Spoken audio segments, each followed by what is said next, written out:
E rima ngā taonga tawhito e taonga nui ana ki ngā iwi o te tai tokerau, kua tai atu ki Waitangi.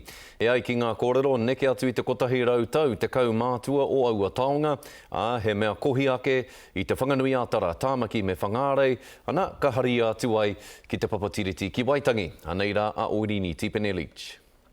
He taonga motuhake kua hoki mai ki te kāinga mō te wātua tahi i tēnei rautau. Ko maulia mai wetahi o ngā tino taonga o ngā rangatira o roto o te kāinga o te tai tokerau nei. E rima ngā taonga o te kohikohinga nei, i wakaemihia mai i tāmaki Paenga Hira, toi o tāmaki, te whare taonga o Whangārei, me te whare pukapuka o te whare Pāremata. Te tahinga mea nui atu pea, ko te whakaaetanga mai o tātua anō, kia whakahokia mai ngā taonga.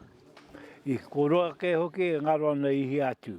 E mea ana ngā kai whakahaere o Waitangi ki te whakakite i te hiarau taonga e whai pāngana ki te tai tokerau kātahi, ki te oroko hanganga mai o te whenua karua ki tōna whare taonga hou. He mea tīmata te hanga i te rātau, he tata ki te kau miriona tāra te wāriu. Tata mutu tō tātou whare taonga hou, nā ka haere ngā taonga e mauatu e mātou i tēnei wā, ki roto i tō rātou nei kāinga me ki.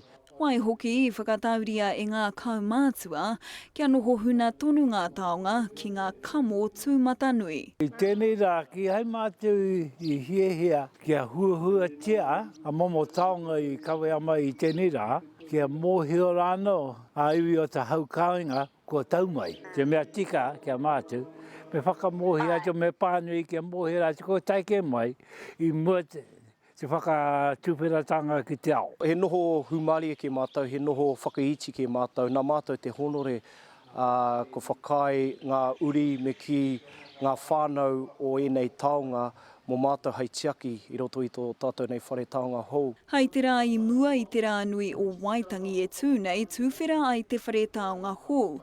Taro ake ka whakakitea ngā taonga rangatira katoa ki te ao whānui. Oirini Tipene Leach, Te Karere.